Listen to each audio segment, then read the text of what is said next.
If you please rise, we'll have the invocation, Supervisor Bishop, and then the Pledge of Allegiance.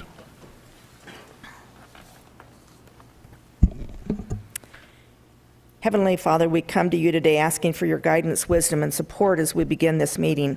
Help us to engage in meaningful discussion, allow us to grow closer as a group, and nurture our bonds of our communities. Fill us with your grace and continue to remind us that all we accomplish is for the greater glory of you, for the service of our county and our country. We ask these things in your name. Amen. Amen. If you'll please join me in the Pledge of Allegiance. I pledge Allegiance to the flag of the United States of America and to the republic for which it stands, one nation under God, indivisible, with liberty and justice for all.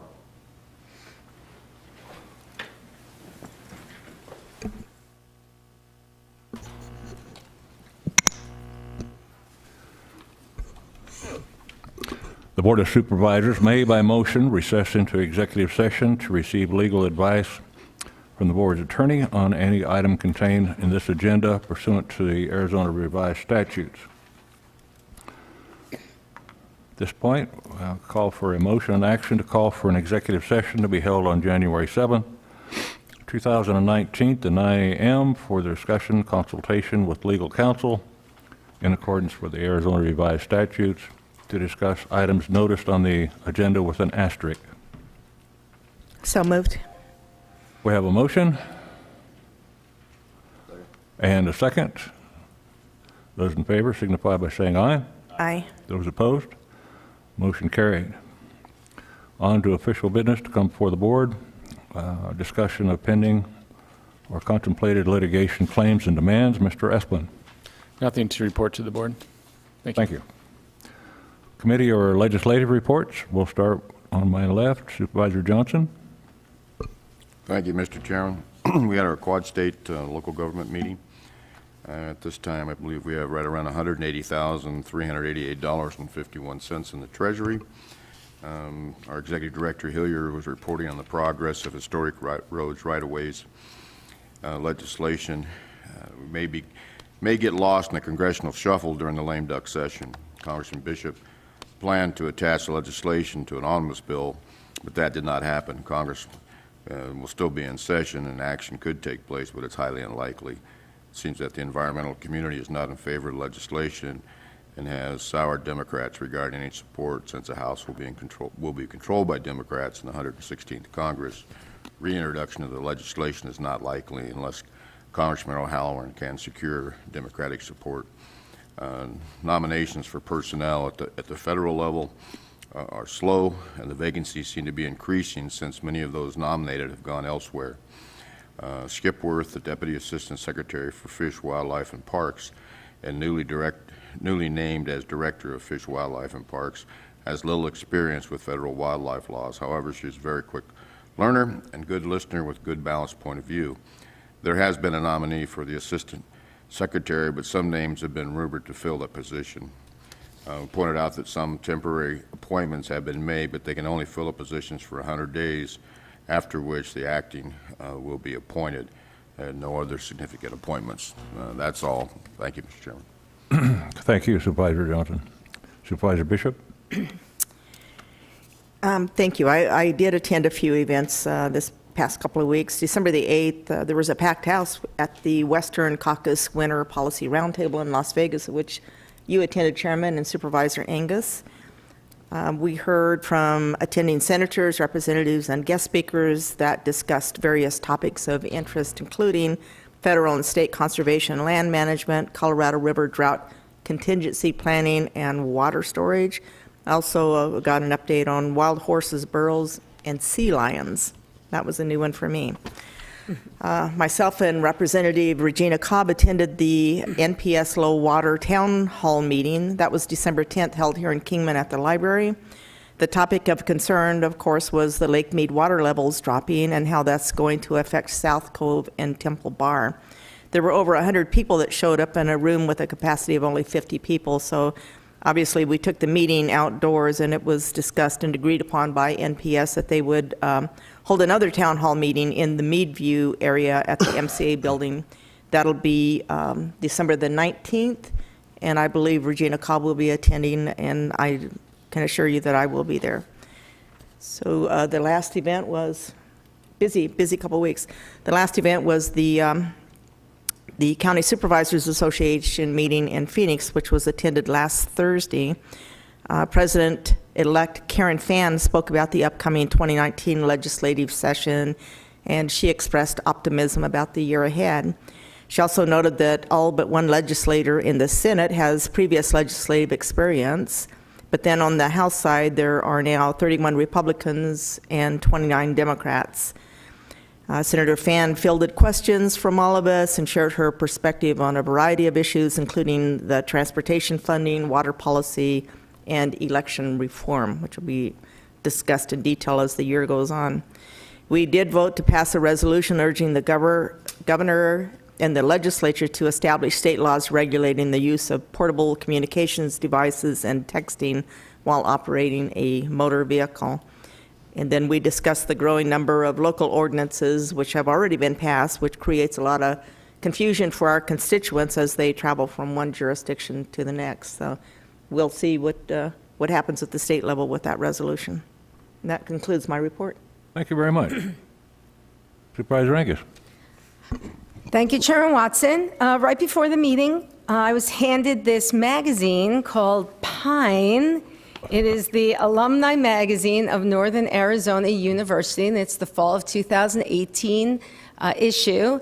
And as we open it up, we discover that Chairman Watson, who received his BSBA in marketing in 1972, was chosen as the Alumni Association Distinguished Alumni of the Year.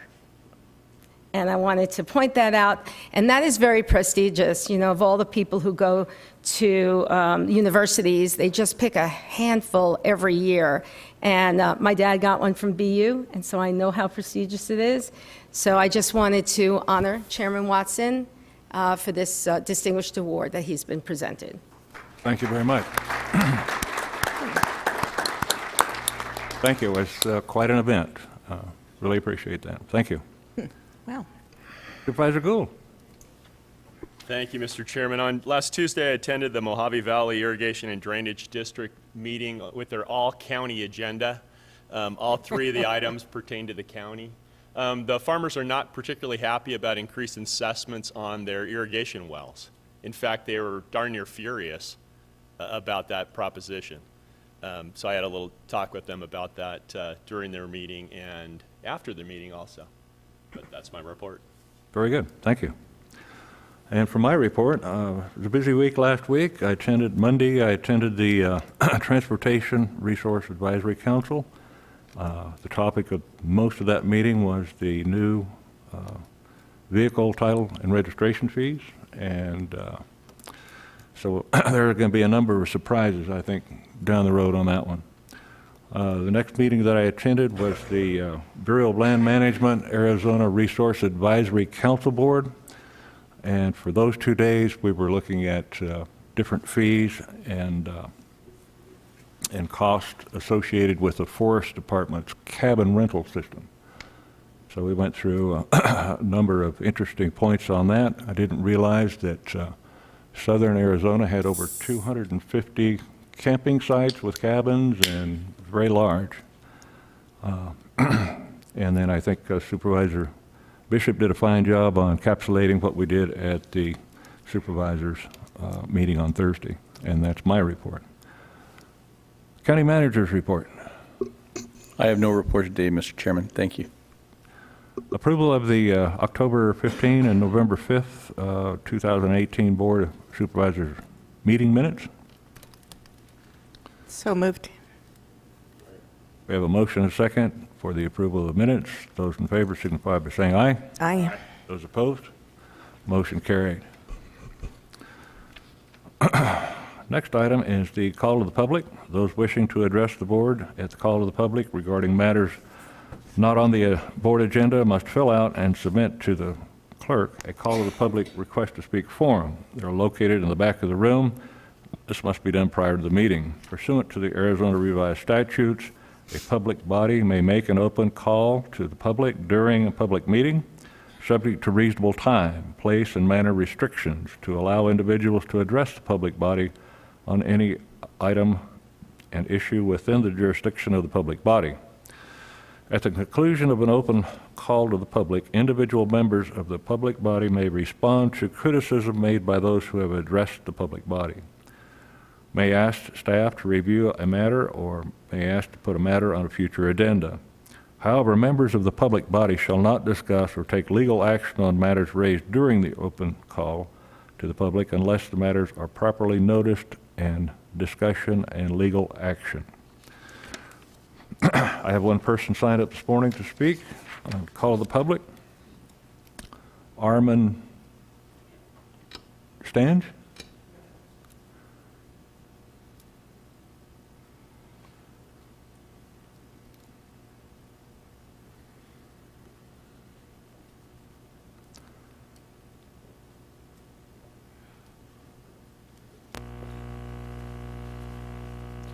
I'm in Stange, 4321 South Calvary Road, Fort Mojave, Arizona, 86426. Good morning, Supervisors. Good morning, Chairman Watson. It's in regards of LeClaire Acres. I am trying to get my neighborhood cleaned up for the past 7 years, and nothing is done so far. The Messner property is still having garbage everywhere. Now he is trying to pull all the junk he had on the commercial property to the back property of 4365. Last night he drug in an old trailer again.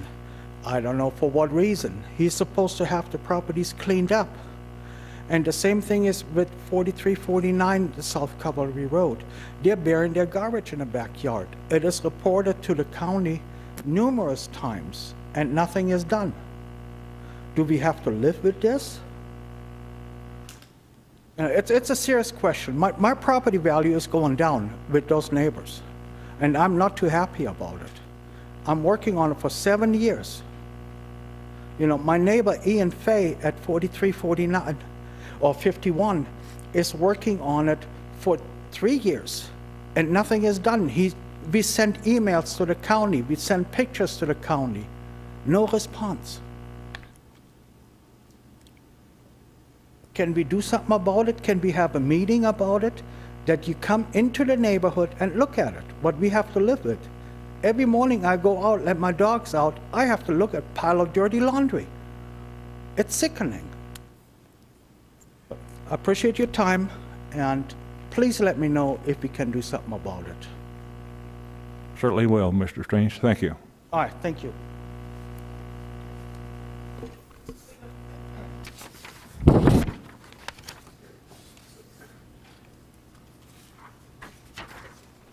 Would you like to address Mr. Strange?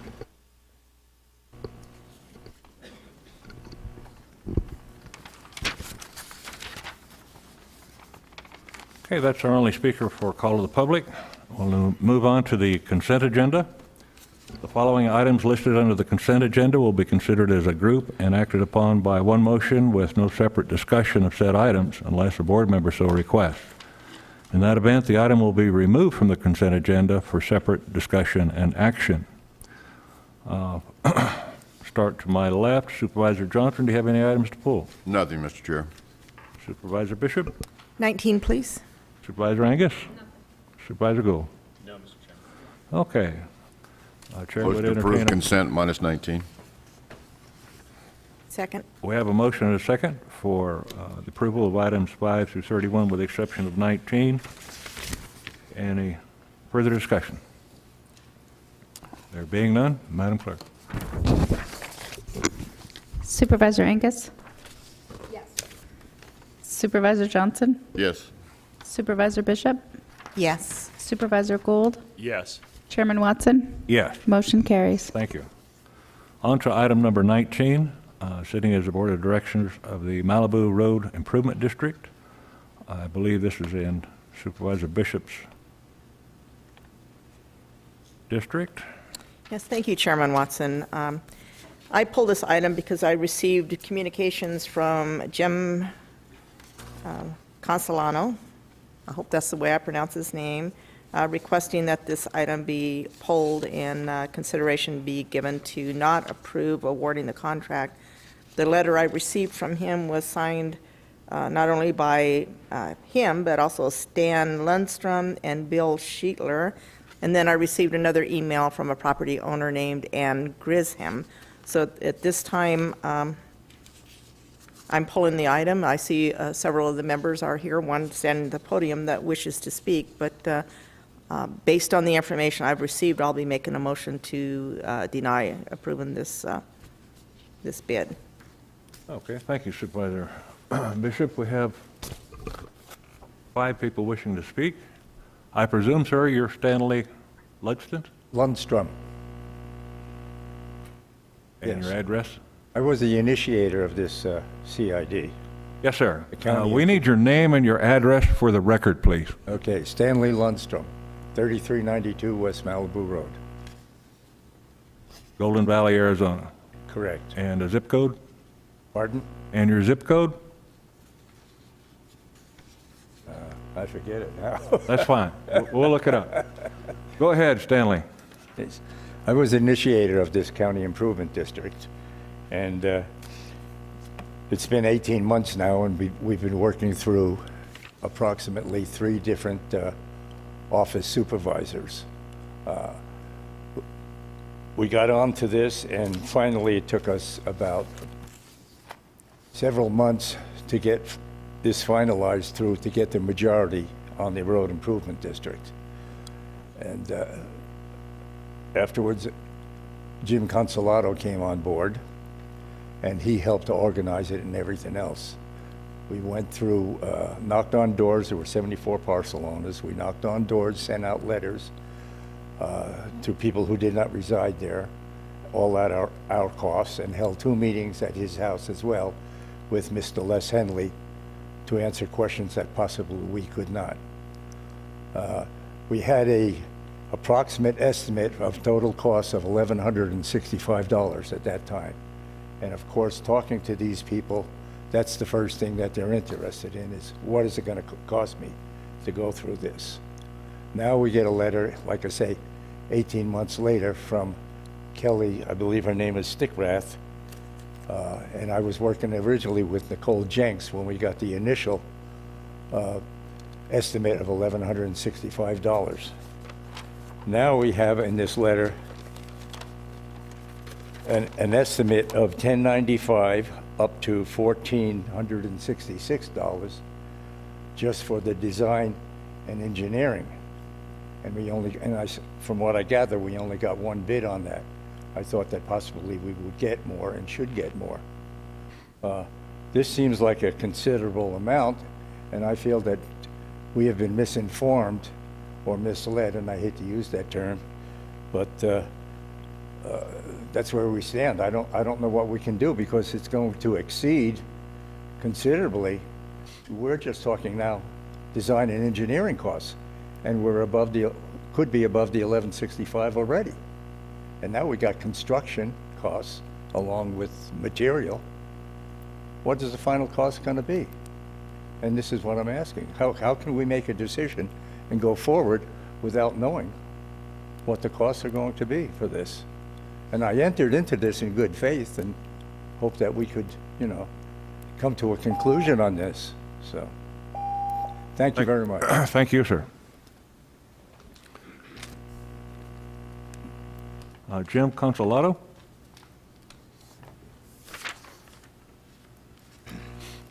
Good morning, Supervisors. James Consolato. I reside at 3024 Malibu Road, Golden Valley, Arizona, zip code 86413. As Mr. Lundstrom just explained,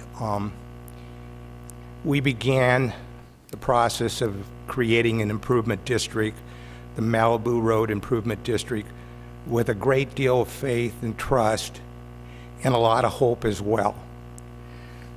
We put boots on the ground. We spent probably in excess of several hundred hours working with the community to garner about 52% of the people that signed the petitions.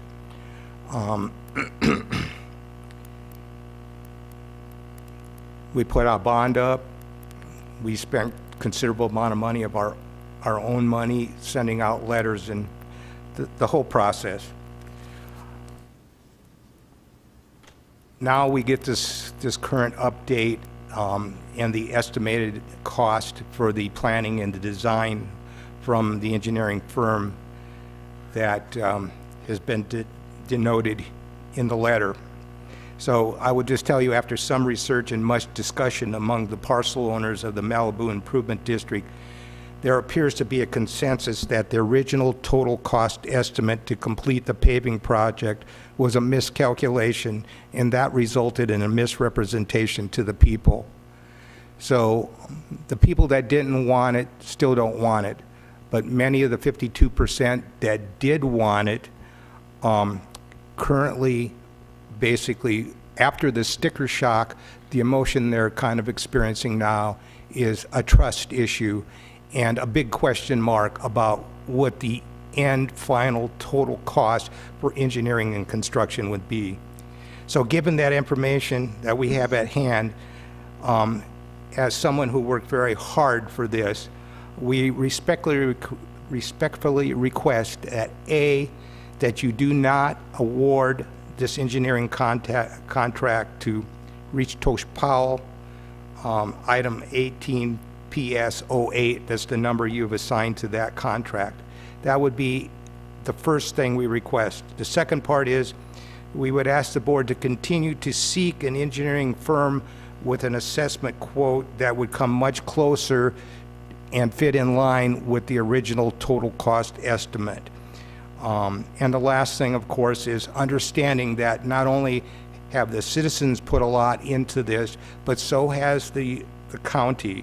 You put an investment into it considerably, trying to help us get this improvement district. With those things in consideration, if the county, the board cannot see clear to,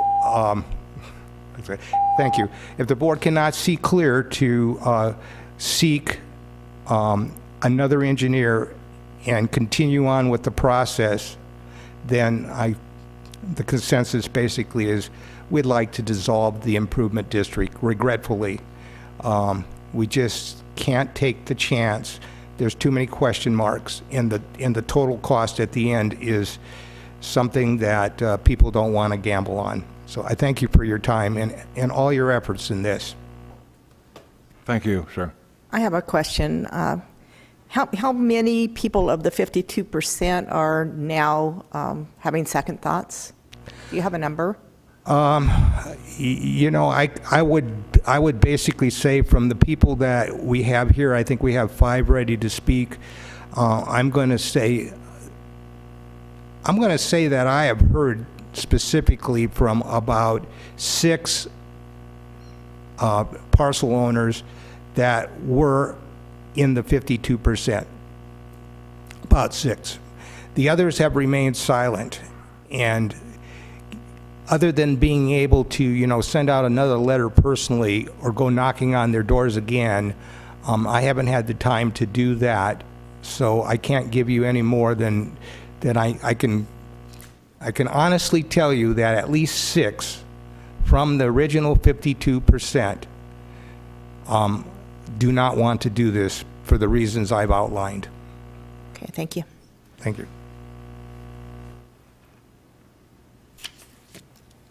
Bradley Morrison.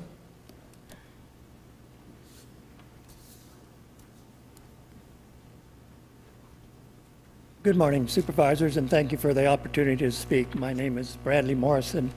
My address is 3284 West Mechanical Road, Golden Valley, Arizona, 86413.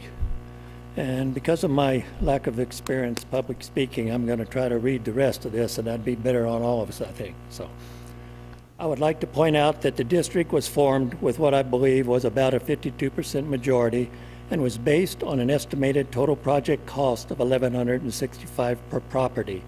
This figure was a big selling point in getting the needed signatures on the petition. I remember hearing $10 a month for 10 years is all it takes to get a hard surface road.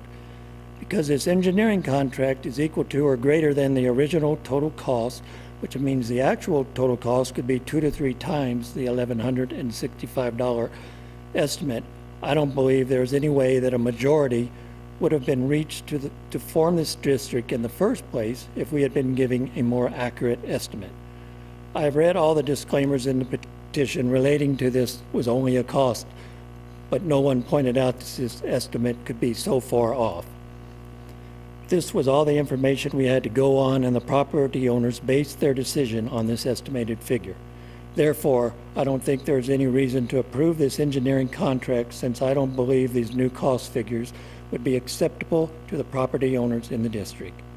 And I thank you all very much for your time that you've already spent on this. And thank you, sir.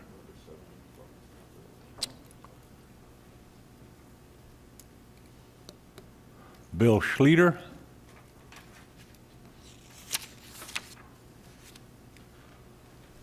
Good morning. I'm Bill Schlueter. I reside at 3087 West Malibu, Golden Valley, 86413. I have my 3-minute speech, but I'm not going to give it because everybody else that's spoken pretty much reflects what I was going to say. The one item that I would like to focus on, though, is I've been in business in the private sector for many years.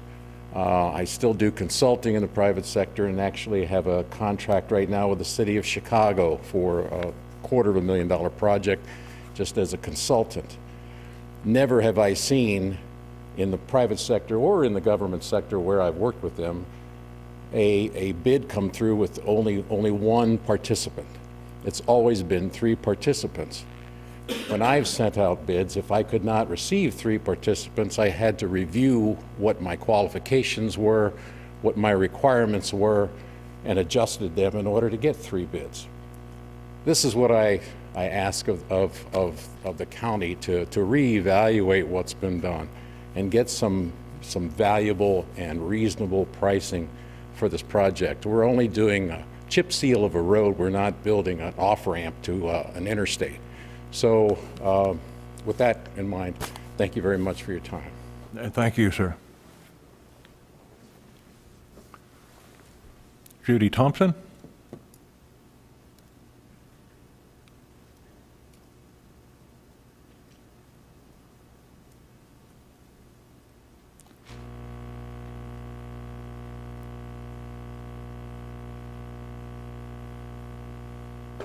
My name is Judy Thompson. I live at 3194 West Malibu Road, Golden Valley, 86413, and I am adamantly opposed to hiring this firm. It's ridiculous.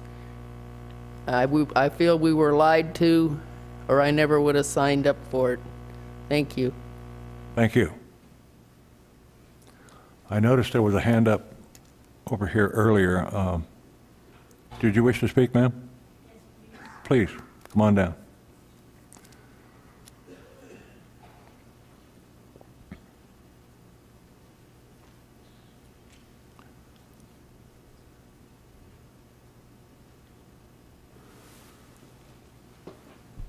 My name is Antoinette Cardinelli. I live at 3338 West Malibu Road, Golden Valley, Arizona, 86413.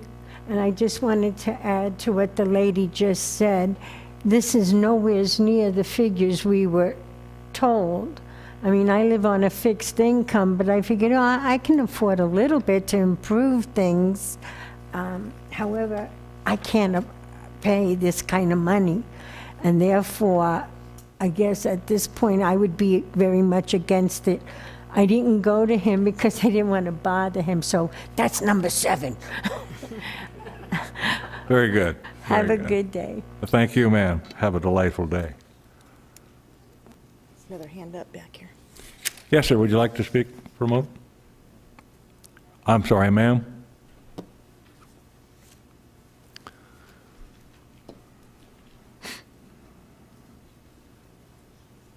Good morning. My name is Bridget Hoyler. I live at 3285 West Malibu Road, Golden Valley, 86413. I'm a little bit concerned about the project from the very beginning on we really don't know what they're going to be doing with when they put it down, because when we do have water, like as in a big rainstorm, it flows heavily right in front of my driveway. I live on a corner, and is that they're going to put the chip seal down and then it's just going to wash next to it, and then I'll have to drive.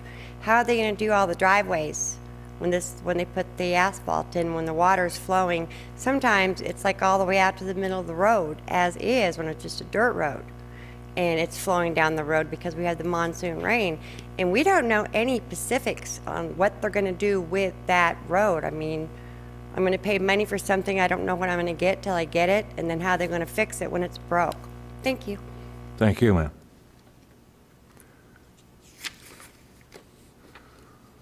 That concludes the number of people that were signed up to speak. Supervisor Bishop, do you have anything to question our staff with? Or? Actually, I'd like to hear from Steve Lukowski and maybe Becky O'Brien as far as how the process went and how it will go in the future if we go forward in the future on this improvement district. Good morning, Supervisor Chairman Watson and members of the board. I really do appreciate this time, and I do request perhaps a couple, 2-3 minutes to kind of encapsulate where we have come from and where we can still go forward in supporting the Malibu County Improvement District. This has been a process by which really the community in this part of Walnut Creek is a very kind group of folks, and staff and especially the community has come together on numerous occasions, literally had multiple meetings at Public Works to discuss this important project to the community. It's a road, Malibu Road, as well as the intersecting Huntington Drive and Tony Joe Drive that are roads that flank the Mechanical Drive roadway that is more or less the major collector through the subdivision. But I can certainly understand where these kind folks are coming from in wanting these roadways, at least hard surface, to provide a level of rideability for light-duty vehicles that is like a paved road. Staff, in the course of the several meetings, undoubtedly offered suggestions, if you will, opinions, if you will, on what the project should cost. And sometimes that gets convoluted with what the county experiences with performing certain maintenance work with our own in-house forces, and perhaps what we have seen in many, many past years on just straight county contract work. Improvement districts work a little differently, as we all know, and improvement districts entail the county bearing no expense. We provide through the Public Works Department administrative services only to ensure that state statute is being followed with regard to taking each and every step in the provision of both, one, the formation of the district, as well as the delivery of an infrastructure improvement. So allow me to recap 3 major milestones of County Improvement District function, if you will.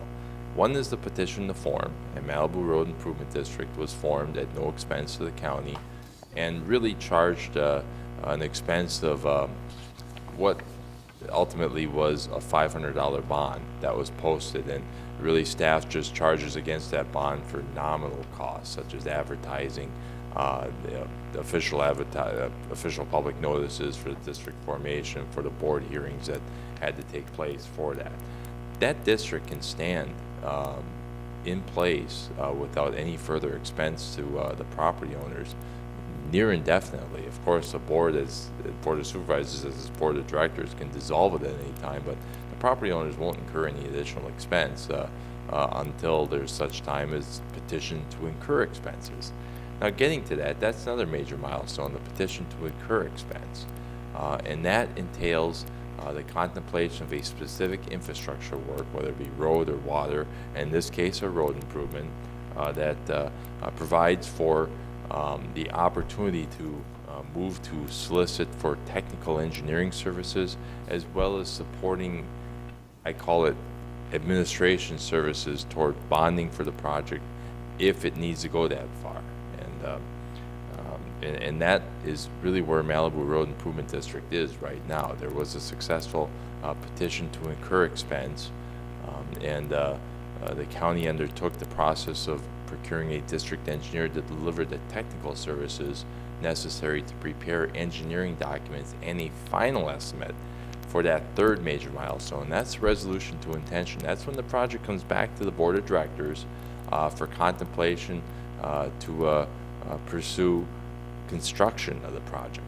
And that's when the district engineer sealed by a registered professional engineer sealed estimate is presented for project expenses, both on the administrative side to wrap up the project bonding, if the bonding is necessary, as well as, most importantly, the construction project. So real briefly, to encapsulate how those three major milestones applied to Malibu Road Improvement District.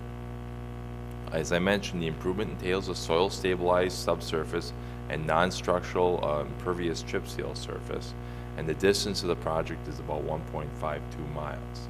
The district petitioned to incur the expense for the work without formal published estimate of project design, construction, and supporting administration expenses. Now, a district engineer would normally prepare this estimate, whose services would be procured in advance of a petition to incur expense. That did not happen here. Here, the district engineer's scope of services typically reflect the district engineer taking on this preliminary engineering on an at-risk basis, on basis of the successful petition to incur expense. In June 2018, after the petition to incur expense was accepted and approved, the county did undertake an unsuccessful attempt to procure a district engineer whose services at that time of solicitation would have been entirely at risk, regardless of the board's decision to move forward with project construction.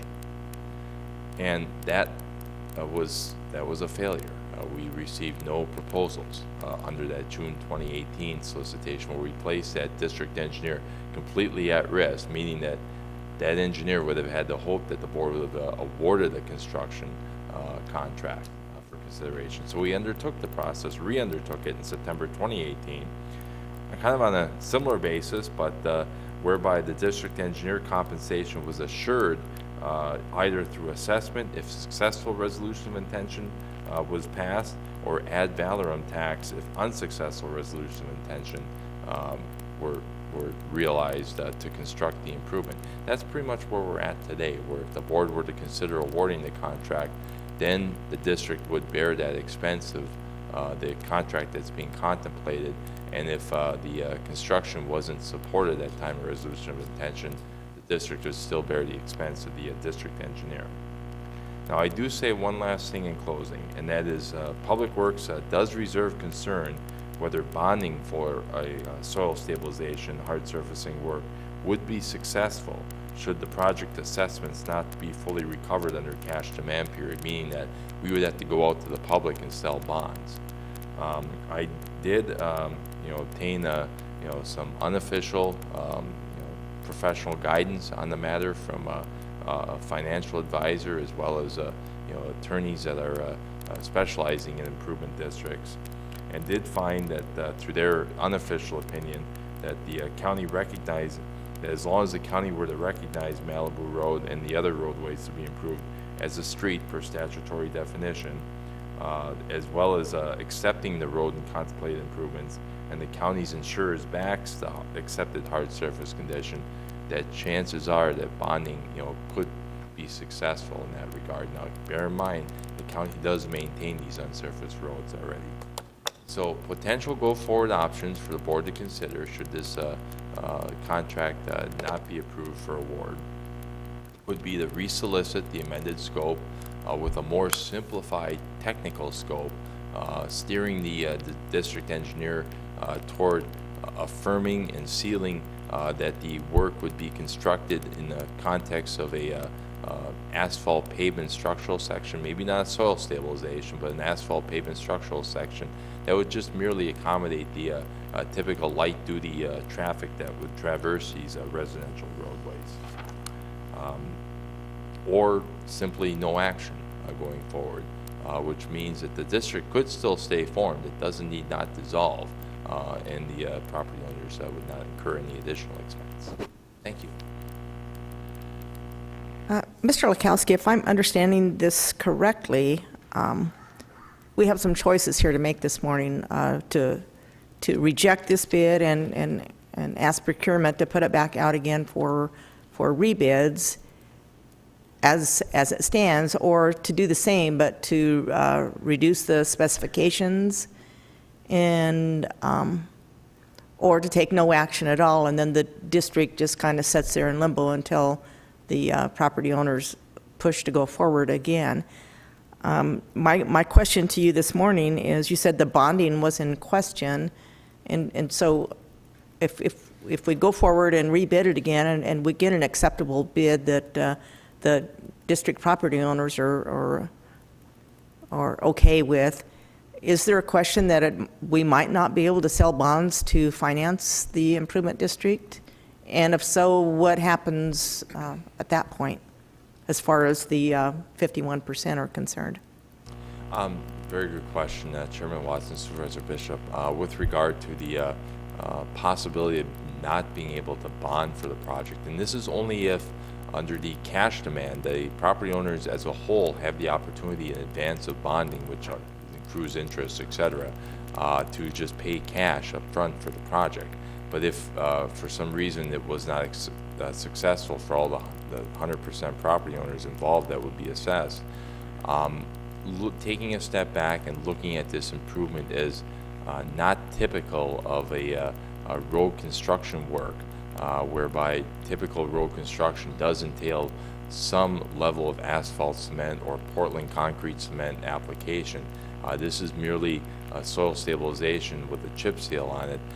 There is a possibility that that may deter certain purchasers of bonds that would be presented for this work.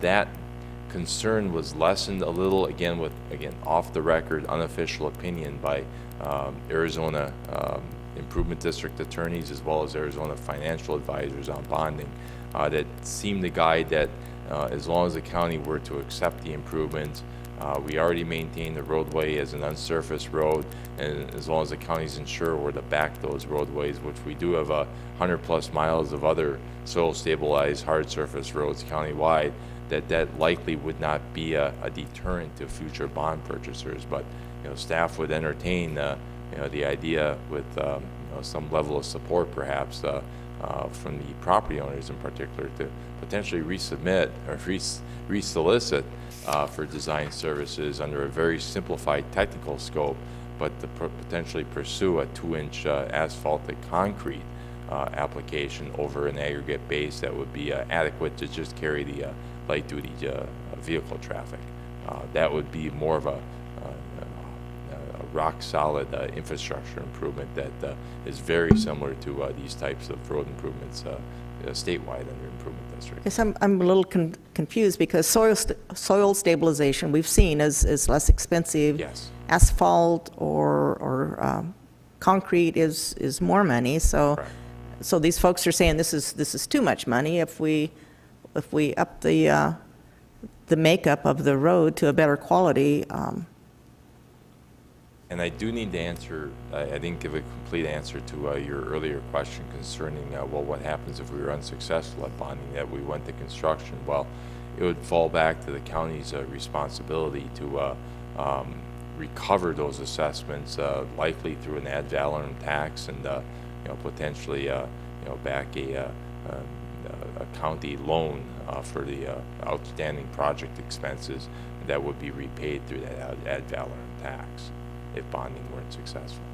Okay, and then you said one other thing that I want to be clear on. You said if the county accepted this as a street.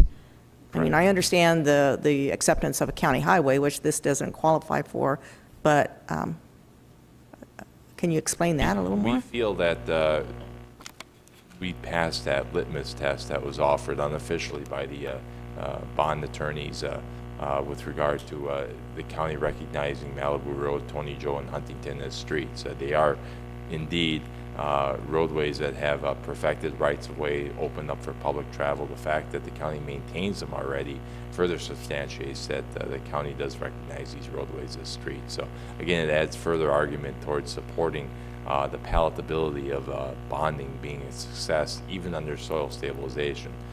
Staff does recognize, however, that bonding would be a more guaranteed success, if you will, if it was more of a structural improvement, like an asphalt concrete over aggregate base. But you know, again, we can resolicit in either direction. We just want to be sure that you know, we address all the issues up front, at least. Okay, and then just one final question before the other members have a chance to ask you questions. We have 7 people here today that do not want to see this go forward under the terms that they're aware of right now. Does that lower the percentage under the 51% required? Do we need to poll the property owners to see where they stand now to go forward, or is that done later during number 7 protest period for district owners to be assessed? I mean, where does that come in? I mean, 7 people out of all the property owners may not be enough to change the percentage. I don't know. Supervisor Bishop, Chairman Watson, Supervisor Bishop, at this point, we have an active petition to incur expense. And the board has the flexibility to render a decision on any expense related to further prosecuting this project at this time. When you speak of the protest periods, that really surrounds the time where the resolution of intention to construct is contemplated, where if should the board award a project then there is an official by statute protest period that must be adhered to. I believe it's 20 days. But as it relates right now, we still have an open and active petition to incur expense, and it would really take, in my view, I'm not specific on this, I might have to defer to Mr. Esplin, but in a formal action to rescind the petition by a property owner or property owners, through petition, just to affirm that there is no 52% support anymore. So at this point, until such formal request or action is taken, I believe we are still working going forward under an active petition to incur expense. This does not, even a denial of the contract award does not negate the standing petition to incur. Okay, thank you.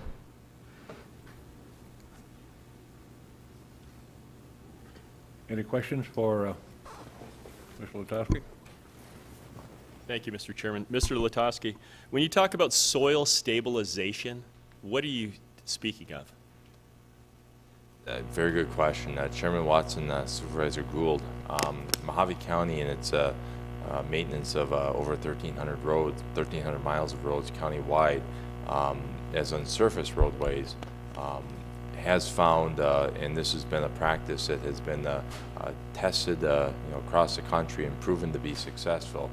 Under light-duty traffic, the application of soil stabilization work can be accomplished under 2 means. One, a mechanical, where there is an import of either gravel type material, almost to the level of an aggregate base course, or perhaps asphalt millings, millings that are reclaimed from usually it's a state pavement preservation project, and overlaid on the roadbed. And that provides for a level of stability of the underlying subsurface of the riding surface of a roadway. The other means of accomplishing that is basically treating the native roadbed soil with a chemical, and the county has had tremendous success under Mr. Hendricks's direction, utilizing such polymer acrylic stabilizers to really shore up and stabilize that roadbed to accept riding traffic. Now, the key to it is you need to weatherproof it. You need to, whether it's mechanical stabilization or chemical stabilization, weatherproof it in such a manner that water doesn't infiltrate that improved subsurface and destabilize, if you will, the improved area. So a chip seal, we find, works fantastic in that regard. It's a bituminous application, but it is non-structural. Chip seals really provide no level of structure to the riding surface, but under light-duty traffic, as long as you don't have significant truck traffic or something, it functions perfectly. In fact, it almost gives a level of rideability. You can place pavement markings on it, a level of rideability that's just like a paved roadway.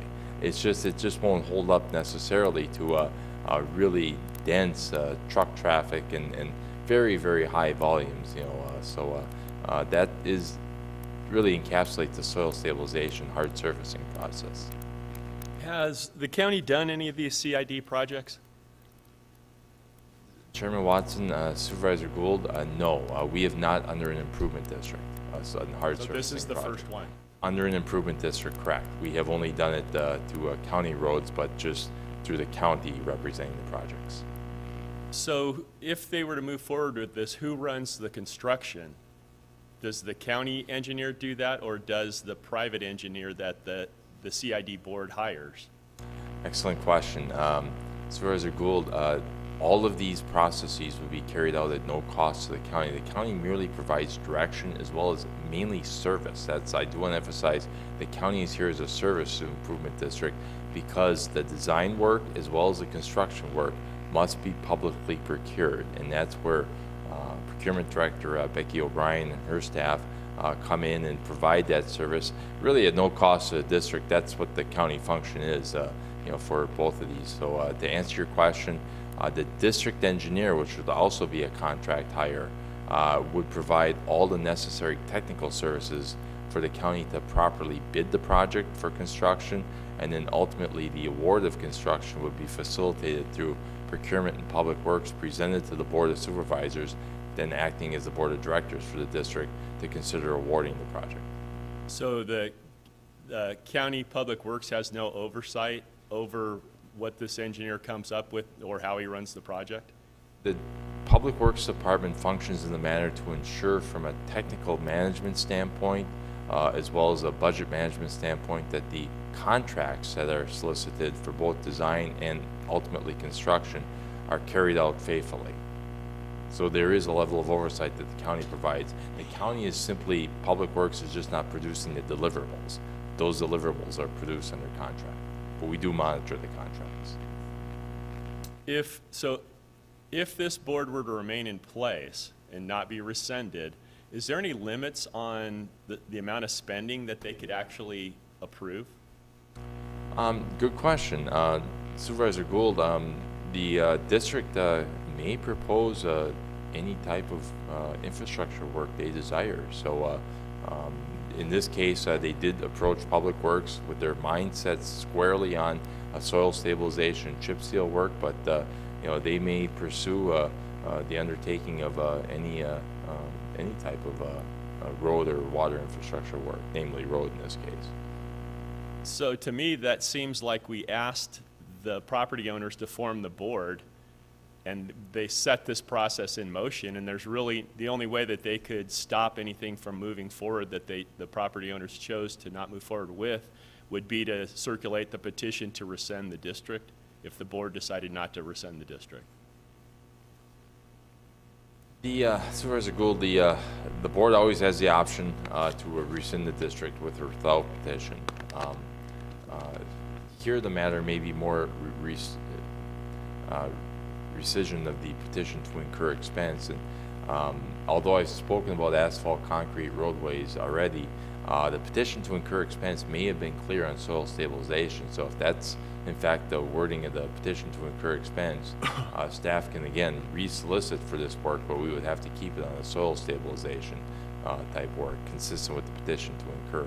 Staff doesn't have the liberty to change what the petitioners for this expense a desire to see, but yes, there would, if the property owners do desire not to have this work contemplated, period, there would probably be some activity that they would need to initiate to rescind the petition to incur expense or dissolve the district, one or the other. Where did the proponents of this come up with the $1,165 total price per parcel? Chairman Watson, Supervisor Gould, I represent that undoubtedly Public Works staff had informal discussions in the course of several meetings, and probably offered some input, perspective, if you will, on what they believe should have been the cost. But as we all know, the market changes significantly. The market is very much a heavy market right now. It's a market that doesn't lend most likely to a extremely competitive both proposals on the design side as well as the construction side. Those businesses are busy right now. So what staff may have offered off the record as a suggestion, if you will, on cost is certainly not aligning with what really needs to be the full services that in this particular contract are being offered. And I would put out there that the last speaker expressed some concern about drainage, and those are the types of concerns that the district engineer has, and that's why they include in their proposals and their bid costs that additional money, because they want to perform the drainage studies and not take any shortcuts, because ultimately it's their professional responsibility for the work. And if they can't find private bonding for this project, then the county has to go borrow money to fund the project? Supervisor Gould, that would represent a liability of the county, because ultimately the county would have a contract in its hands that needs to be paid, and the county's only revenue would be through assessments that are collected. If the assessments aren't there, then the Board of Supervisors and Board of Directors from Malibu Road Improvement District, obviously you're one and the same, would have to contemplate other avenues of revenue. And we've seen those avenues be the Board of Supervisors levying an ad valorem tax in the past to outstanding parcels. Wouldn't bonding occur before the commencement of the project? The actual construction of the road? Correct. There's two steps. One, there is a cash demand period. I believe it's 45 days, and that's where the property owners do have the ability to pay in full with no interest the cash value of the contracts that are outstanding. But two, before that notice to proceed is issued to the construction contractor, that there would be a period of bonding that would take place. That would tell whether, again, the idea to get all the revenue in place up front. Thank you. Thank you. Supervisor Angus, questions? Supervisor Johnson? No. Mr. Otowski, one of the speakers indicated earlier that they thought that this was going to be $10 a month for 10 years. And that, to me, is just doesn't make any sense. The 1.5 miles, 72 property owners has got to be in the realm of $500,000, $600,000, $700,000, I would think. Does that ring a bell cost-wise? Chairman Watson, again, there was probably a perspective that was offered unofficially by staff that just aligned more with what the county has realized in its own undertaking of soil stabilization projects, which really diverts significantly from what the improvement district needs to consider with the hiring of a district engineer. So the fact that there's quite a contrast. I agree. Right, I agree that the cost is ultimately going to be higher, is driven by the private sector. Yeah, I think it was just kind of an unrealistic mindset of the cost here. Right. Also, in the backup paperwork, I didn't see curb and gutter on that. Did I overlook that? Oh, I'm sorry, Chairman. Can you repeat backup information containing? Pardon me? I'm sorry. Can you repeat the question? I didn't see curb and gutter with the project. Oh, that's correct. Curb and gutter would not be pursued. It would just be hard surfacing the travel lanes, the 24-foot travel lanes. Okay, thank you. I've got no questions, and I think the expectations of the people that were signed up for this district at saving $1,200 is kind of unrealistic, very unrealistic, to have a hard surfaced road for 1.5 miles, but that's just my opinion. Supervisor Bishop, this is your district. My comments are over. Actually, I'd like to hear from Becky O'Brien, our procurement director, and see what she can add to our understanding of this improvement district. Chairman Watson, members of the board, thank you very much. I'll just kind of go over the procurement process to date for this project. Steve's gone over most of it, but we originally issued a solicitation in June of 2018, a completely at-risk solicitation for the engineering of the project, and we received no responses to that solicitation. We changed the solicitation somewhat. It was no longer at risk. We issued that in September. The notice was sent to 16 potential bidders. It was advertised in the newspaper on September 5th and September 12th. We had a pre-bid conference on September 20th. We had 3 members of the vendor community attend the pre-bid conference. The solicitation closed on October 4th, and we only received 1 bid. The bid we did receive, it was from an offer that was a vendor that was responsible. They met all the criteria of the solicitation. They were responsive, so therefore it was evaluated, it was negotiated, and it was brought forth to you for consideration for award. From a procurement perspective, all I can say is the respondent to the solicitation is qualified to do the work, and therefore that's why you have the contract in front of you for award. We could resolicit, and we are happy to do whatever is asked of us to support the district and the county. To resolicit and expect a different outcome, the scope of work would definitely need to change. But that's something we can work with Public Works to accomplish if that's the direction we're instructed to move forward with. Can you tell me, were there any local contractors that showed any interest at all in this project? I would say no. The attendance at the pre-bid conference was so narrow. It seems like, based on what's going on in the private sector right now, contractors are busy.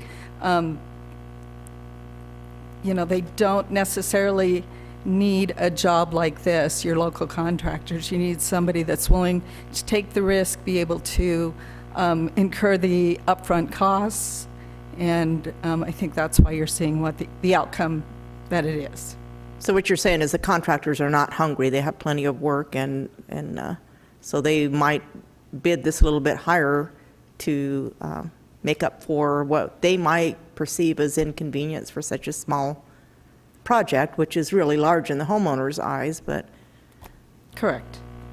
Okay, just so I'm getting a clear picture. So we could resolicit and maybe change the scope of the project and go forward and see what happens? Certainly. Okay. We'd be happy to do that. That's all I have. Thank you, Supervisor Bishop. Anyone else wishing to speak? Okay. Thank you. Thank you. Chairman Watson, could we hear from our county engineer, see if he has anything to add that we haven't covered? Mr. Hendricks.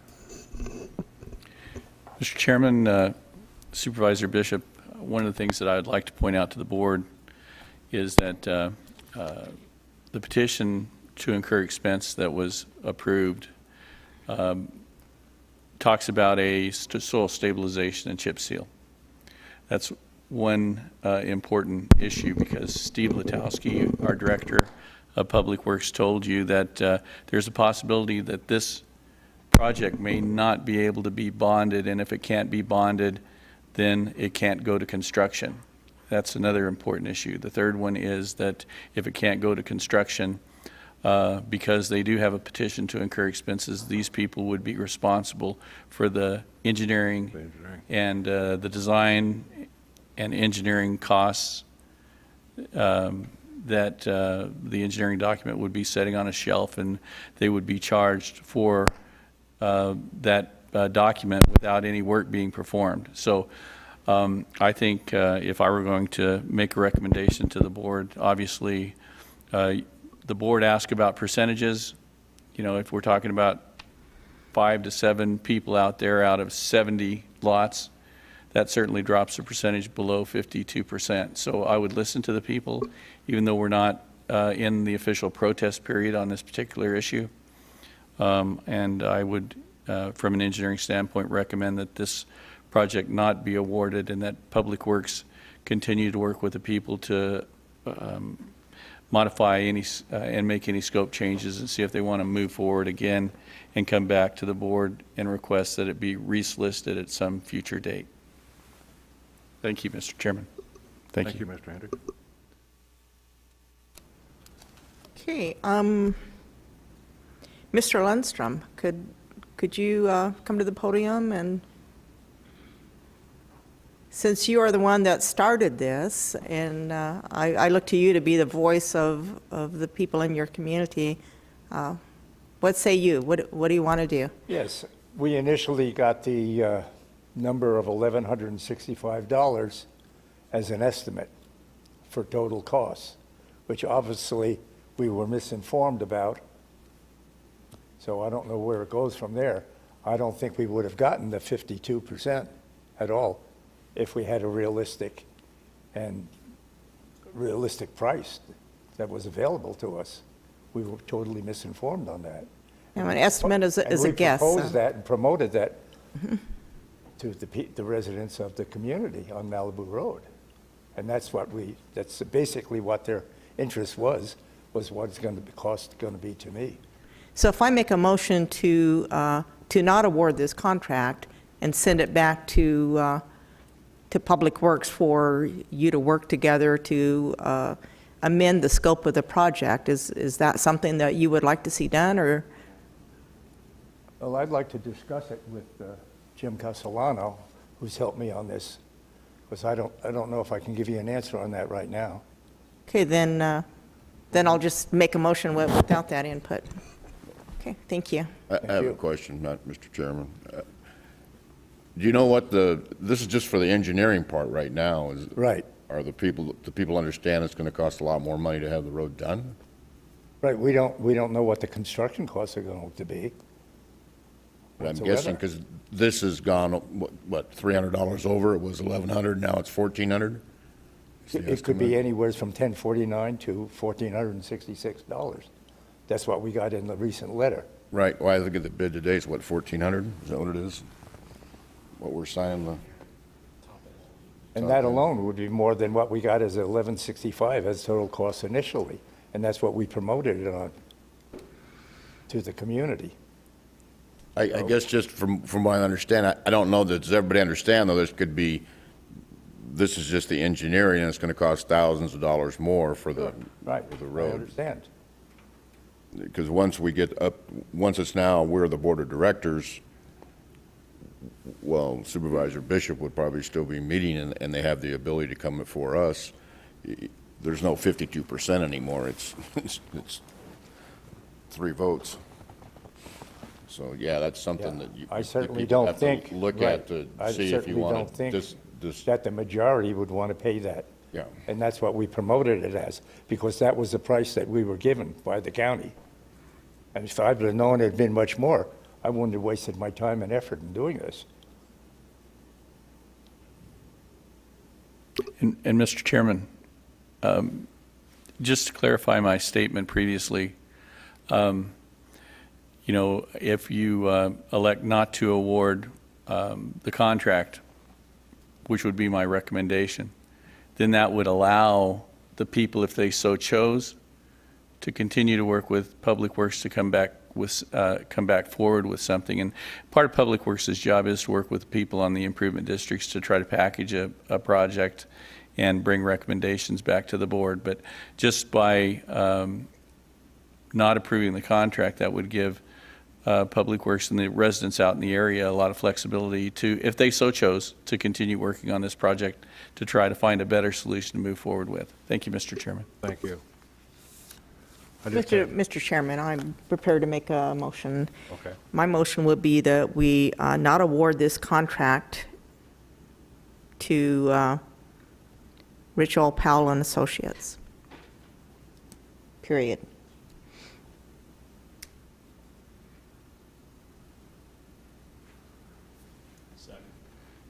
We have a motion and a second not to award this contract. Any further discussion? Thank you for your time. Thank you. I just have a couple of comments before we take a vote on this. If and when you folks start working with the Developmental Services Department again, it appears to me, and based off my experience, 1.5 miles of hard surfacing on 72 divided by 72. I would tend to believe that it's going to be in the neighborhood of anywhere from $7,000 to $10,000 per property owner. That's just a wild guess, but that's based on experience that I've had with hard surfacing over many years. So if your expectancy is around less than $1,500, that's not going to be the case. Okay? We were told that. Okay.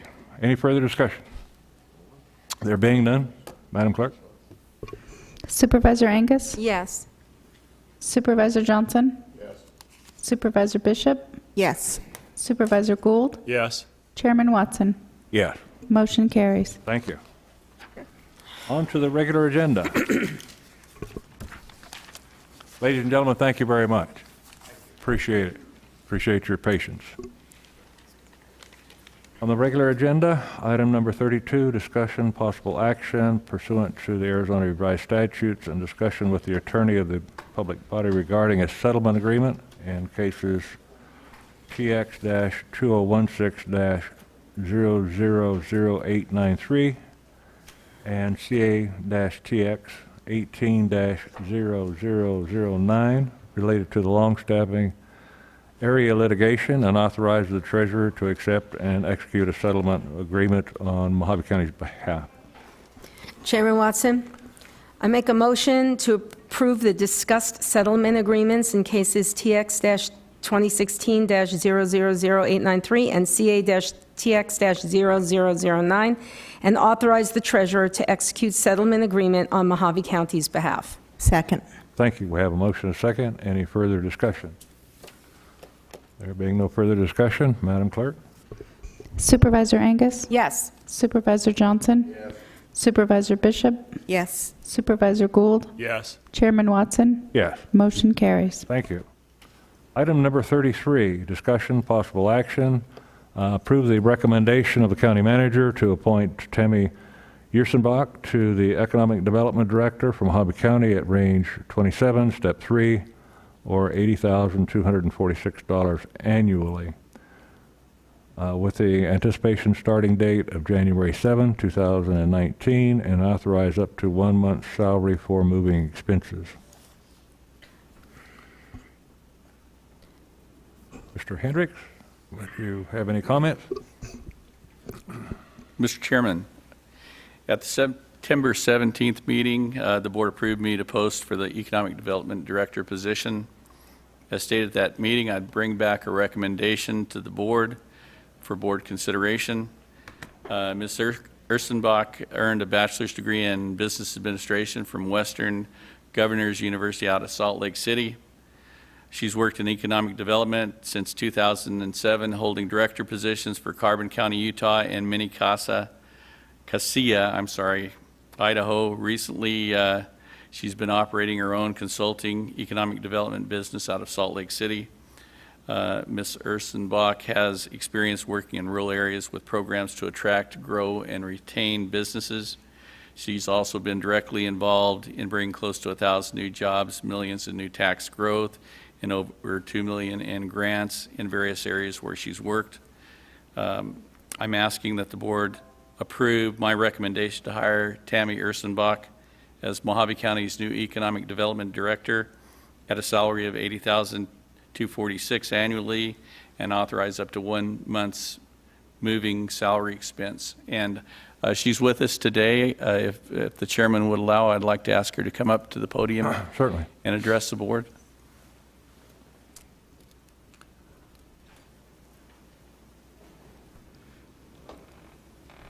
Good morning. Good morning, Ms. Erzbach. And this is Tammy Ursenbach, and she's here to answer any questions that the board may have. If you'd like her to tell a little bit about herself, she can certainly do that. Sure, why don't you give us a little information, and then we'll start this morning to the right.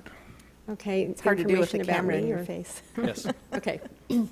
I'm going to start with the fact that I was a single mom with 6 children in Orange County and needed to be very creative with taking care of my kids. And so I went out and started doing consulting work for small businesses to help them to retain many doctor's offices and small little organizations, as well as I got into the industry, the entertainment industry, and had about 550 entertainers I tried to keep work for, which kept me busy, but it taught me how to go in and work with the businesses and help figure out what they were really doing wrong and help them to grow. And that pulled me into doing some other things, Kelly Services and HR, so I understood even more parts of the businesses. And then eventually, Mini Kaja is 2 counties in Idaho, and they came to me and asked me if I would be their economic development director. So I did that in the first year, brought in hundreds of jobs to a county that was struggling. They had just lost 750 jobs to a company that left, and was able to start their business retention and expansion department and division there.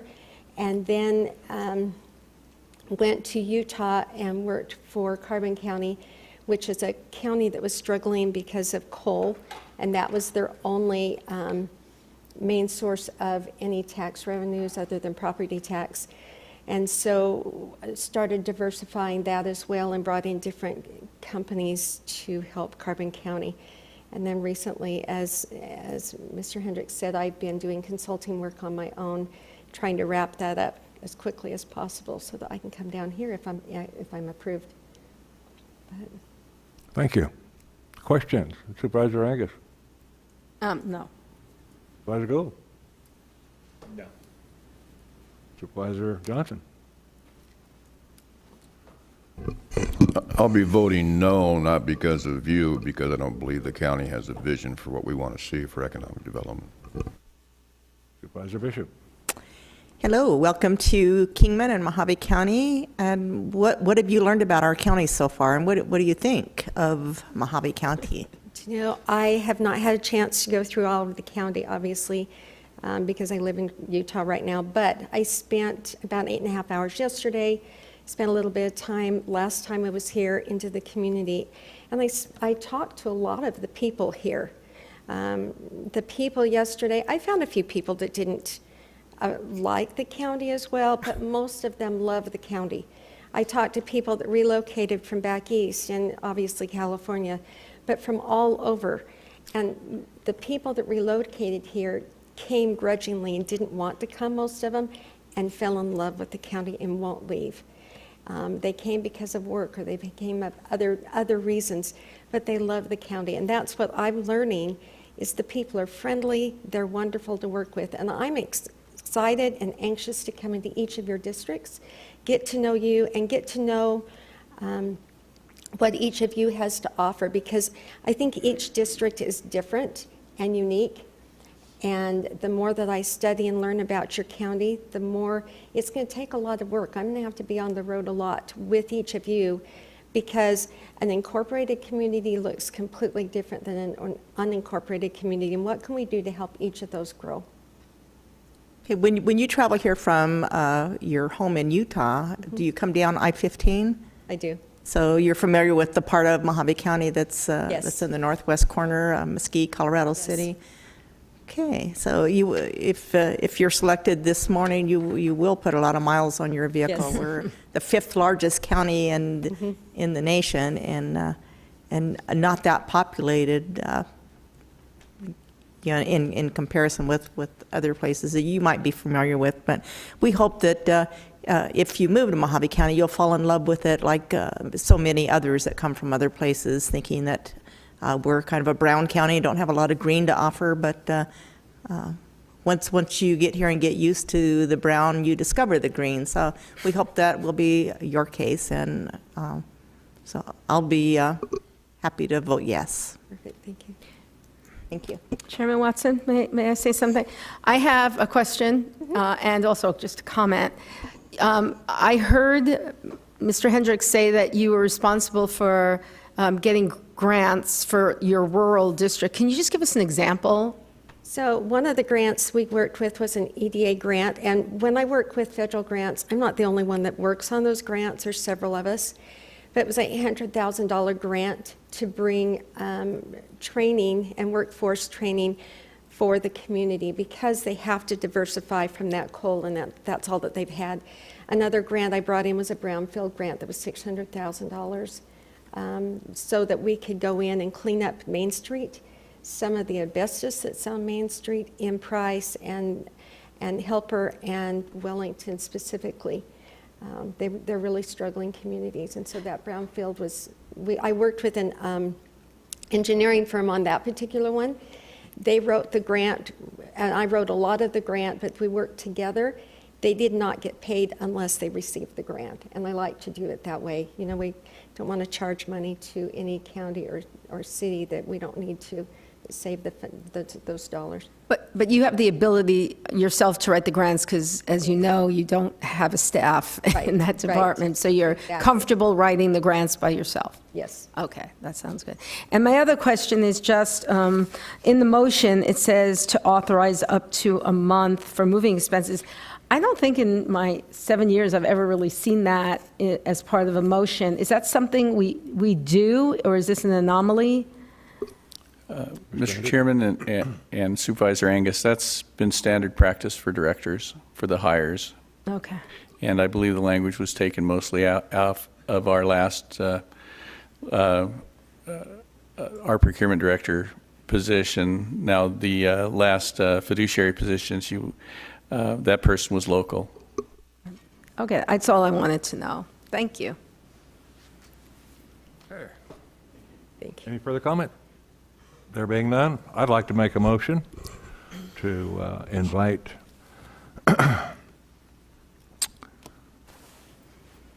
Ms. Tammy Ursenbach to Mojave County and move that we approve item number 33 via recommendation of the county manager to appoint Tammy Ursenbach to the Economic Development Director for Mojave County at range 27, step 3, or $80,246, with the anticipated starting date January 7, authorize up to 1 month's salary for moving expenses. I'll second that. We have a motion and a second. Further discussion. Mr. Chairman. Supervisor Gould. Thank you, Mr. Chairman. I am not a fan of government economic development. And many times it ends up being, let's bribe somebody to come to the county. I'm not a fan of that. I'm a fan of the free market. And I think that government's role in this is to provide an atmosphere that's conducive to do business for everybody. So I know that the candidate is qualified. I'll be voting no on this, and it's not a reflection on you or your ability to do your job or the knowledge that you have. It's just a personal belief that I have that really government has no business being involved in business under our American free market system. Thank you. Thank you, Supervisor Gould. Can I make a comment on that? Just because it's an interesting philosophy, and there's a part of me that abides by it. But so, Mike, when people come and they inquire about bringing their businesses here, where do they go? I mean, when they come here, right? They come and they inquire about the things they want to know about the county. So if we didn't have an economic development director, what would be the process? Mr. Chairman, Supervisor Angus, you're correct that I believe we need there's different things that an economic development director does, and there's different philosophies that a board can have. We can have economic development without incentives, and I believe we've done that for a long time to where we have one point of contact for somebody who's wanting information to try to relocate here, and that's a huge service that the economic development director position will be providing, because this economic development director, one of the things that they will be charged with is not only figuring out what your all's vision for the county is and targeting the industry like Supervisor Johnson astutely said, that is so important.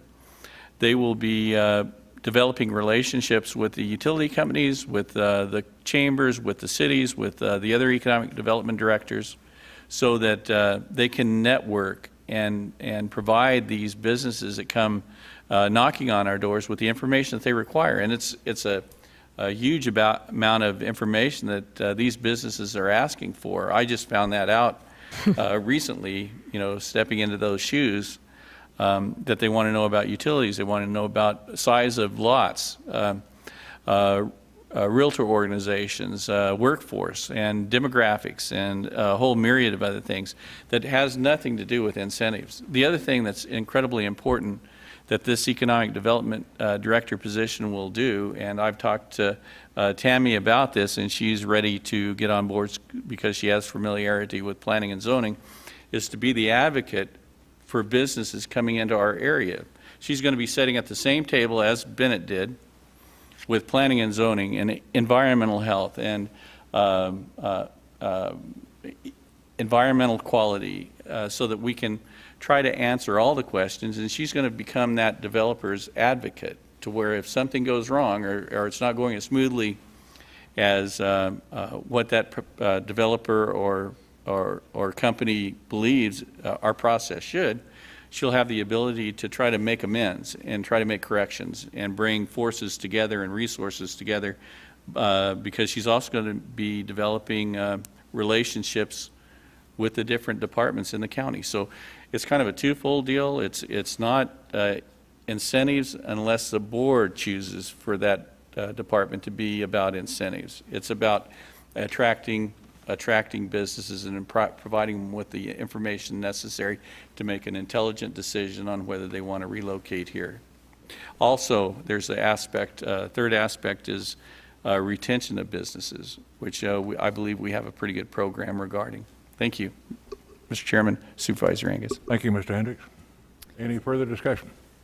Mr. Chairman, I would just like to enforce what Mike said. This position is the value to me is being the advocate, so that these businesses, when they come, have one voice, one person to deal with, and I think it makes it a lot simpler, a lot more welcoming when that person knows where to send this potential business investment, who to talk to, who to see. There's just a realm of questions that a new business has when they come here. And as far as incentives, I think Mojave County showed that's a rarity, and there's so many requirements that are attached to any sort of incentives. And I think the past one, we had the input of the state of Arizona as well as Mojave County to provide an incentive. But that was a really large business that promised to bring in a certain amount of employees. And they met those requirements, and we're happy to have that business, Dot Foods. So if another big company was to come to Mojave County, I'm sure that we would look at them and maybe provide incentives if it was required, but it's not a standard that we give every small business that wants to come to Mojave County. That's all. Thank you, Supervisor Bishop. Okay, if there are no further comments, questions, Madam Clerk? Supervisor Angus? Yes. Supervisor Johnson? No. Supervisor Bishop? Yes. Supervisor Gould? No. Chairman Watson? Yes. Motion carries. Thank you. On to item number 34, discussion, possible action, appointment of members of the Mojave County Board of Supervisors to regional, state, and Mojave County boards to represent Mojave County effective January 1, 2019. I'm sure our clerk has got a list of those appointments required. Madam Clerk? Chairman Watson, board members, as it stands right now for the Mojave County boards, we have the Board of Health, the Correction Officer Retirement Board, Public Safety Retirement Board. We have a LEO member on the Mojave Local Workforce, as well as a board representative on the Mojave La Paz Local Workforce Investment Board, the Youth Council, and the SIR EBT board, and that would cover the Mojave County boards. Supervisor Bishop is currently the appointee to the Board of Health. Supervisor Johnson is the appointee to both the Corrections Officer Retirement Board and Public Safety Retirement Board. Supervisor Bishop is the Leo representative, and Supervisor Gould was just recently appointed to the Mojave La Paz Local Workforce Board, as well as the Youth Council is Supervisor Bishop, and Supervisor Angus serves as SIR EBT. Chairman Watson. Supervisor Bishop. On number 5, the Mojave La Paz Workforce Investment Youth Council, I would be willing to give that to Supervisor Gold. I think that blends well with his assignment with the Mojave La Paz Workforce Investment Board. Just seems like those two should be together. Up to you. Does it involve paying incentives? Pardon me? No. No, it is not. Okay. I would agree. Okay. All right. So I'd like to make a motion that we appoint Supervisor Gold to the Mojave La Paz Workforce Investment Youth Council. Okay. We have a motion. I'll second it. Those in favor signify by saying aye. Aye. Aye. Those opposed, motion carried. That takes care of that one. Supervisor Johnson, do you care to continue on the retirement and safety boards? Sure. I'll make a motion then for Supervisor Johnson to remain on those boards. Second. We have a motion and a second. Questions? None? Those in favor signify by saying aye. Aye. Health Department, Supervisor Bishop, you wish to continue? Yes. Okay. Make a motion that Supervisor Bishop continue on the Health Department board. Second. We have a motion and a second. Questions? There being none, those in favor signify by saying aye. Aye.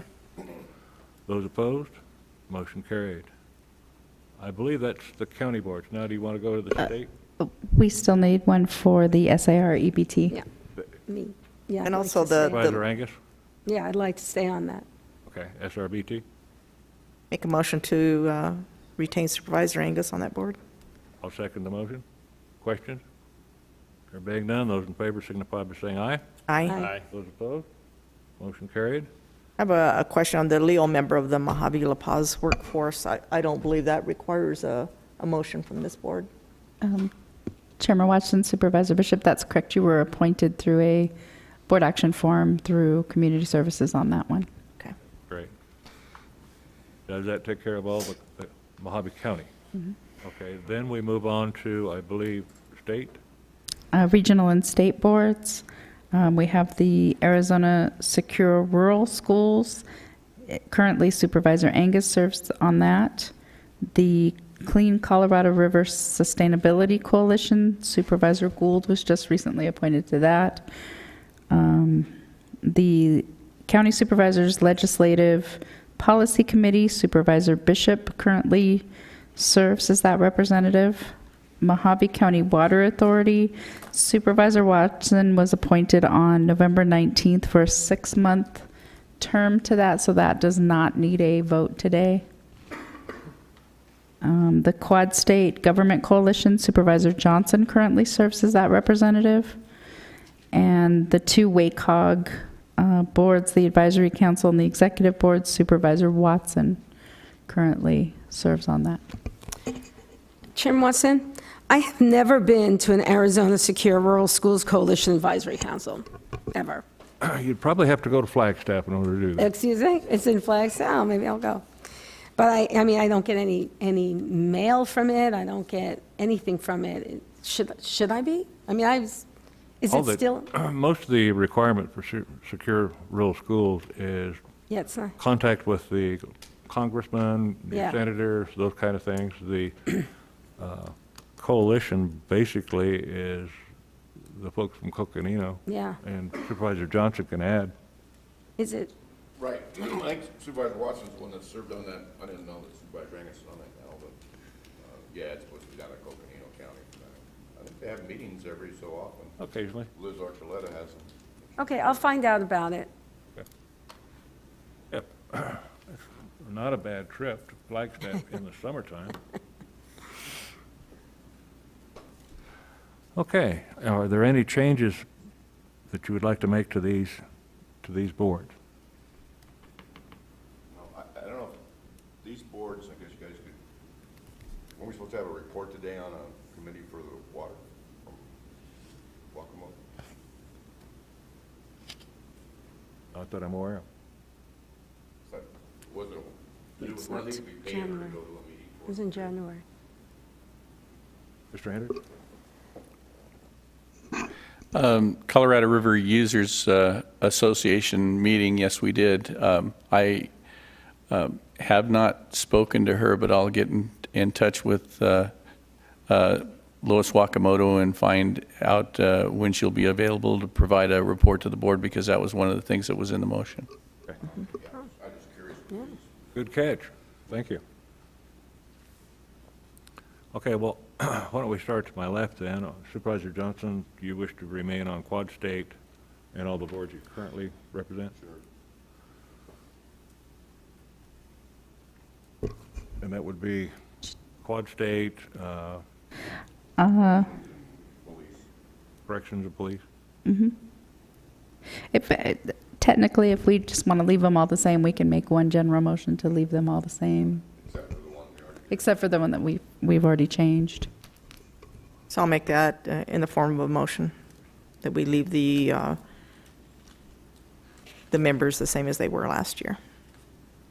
I'll second the motion. Any further discussion? There being none, Madam Clerk. Supervisor Angus? Yes. Supervisor Johnson? Yes. Supervisor Bishop? Yes. Supervisor Gould? Yes. Chairman Watson? Yeah. Motion carries. On to item number 35, brought to us by Supervisor Gene Bishop, District 4, discussion, possible action, the appointment of the interim district board members to fill the vacant seats on the Pine Lake Fire District Board pursuant to the Arizona Revised Statutes, Section 48-803. Supervisor Bishop. Thank you, Chairman Watson. We did receive 4 letters of interest to fill this, the 3-member board vacancies. One member was determined to not qualify due to the residency requirement. So the 3 members that we have, hopefully they're here today and can speak to the board, but the ones that seem to fit the 1-year residency and are registered voters in the district are David L. Bellini, Nancy Spear, and Peter M. Strong. So if it pleases the board, I'd like to ask each one of those just to come up and say a few words so we can see visually who we're appointing. Sure. Mr. Bellini, are you present?